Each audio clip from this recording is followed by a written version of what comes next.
Cancer को मात देने वालों पर अब नई आफत का साया मंडरा रहा है। नमस्कार, आप देख रहे हैं टीवी 12। मैं हूं आपके साथ अपराजिता सिंह।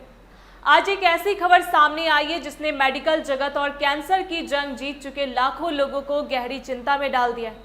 हम अक्सर मानते हैं कि कैंसर से ठीक होने के बाद जिंदगी फिर से सामान्य हो जाएगी, लेकिन जापान से आई एक नई रिसर्च ने इस सुकून के बीच खतरे की घंटी बजा दी है।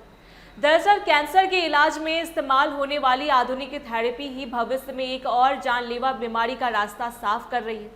मशहूर मेडिकल जर्नल कैंसर में छपी एक रिपोर्ट्स के मुताबिक कैंसर से जंग जीत चुके मरीजों में एक खास तरह के ब्लड कैंसर का रिस्क अब पहले के मुकाबले 2 गुना हो गया है।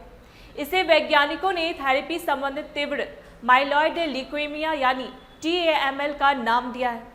यह एक ऐसा आक्रामक कैंसर है जो सीधे मरीज के खून और हड्डियों के अंदर मौजूद बोन मैरो पर हमला करता है। हैरानी की बात तो यह है कि जिस केमोथेरेपी और रेडिएशन थेरेपी के दम पर डॉक्टर मरीज को मौत के मुंह में बाहर निकालते थे, वही उपचार कभी कभी शरीर के DNA को इस हद तक नुकसान पहुंचा देते हैं कि सालों बाद वे ब्लड कैंसर में बदल जाते हैं। जापान में हुए इस अध्ययन में ओसाका कैंसर रजिस्ट्री के करीब 30 सालों के डेटा का गहराई से विश्लेषण किया गया। साल 1990 से लेकर 2020 तक के आंकड़ों को देखने पर पता चला कि पहले के मुकाबले अब ऐसे मामले तेजी से बढ़ रहे हैं। रिसर्च के दौरान कुल 9,841 मरीजों की जांच की गई, जिनमें से एक बड़ा हिस्सा इस नए खतरे की चपेट में पाया गया। रिपोर्ट्स कहती है कि साल 1990 में इस बीमारी की दर बेहद कम थी, लेकिन 2020 तक आते आते यह करीब 3 गुना ज़्यादा रफ्तार से फैलने लगी है। विशेषज्ञों ने इस रिपोर्ट्स में सबसे ज़्यादा चिंता उन महिलाओं के लिए जताई है जिन्होंने स्तन कैंसर यानी ब्रेस्ट कैंसर का इलाज करवाया है। डेटा के मुताबिक ब्रेस्ट कैंसर को मात देने वाली महिलाओं में इलाज के कुछ समय बाद ब्लड कैंसर होने का खतरा सबसे ज़्यादा देखा जा रहा है। इसका मुख्य कारण यह माना जा रहा है कि कैंसर के इलाज के दौरान जो भारी डोज दिए जाते थे वे स्वास्थ्य कोशिकाओं के ढांचे को प्रभावित कर देते हैं।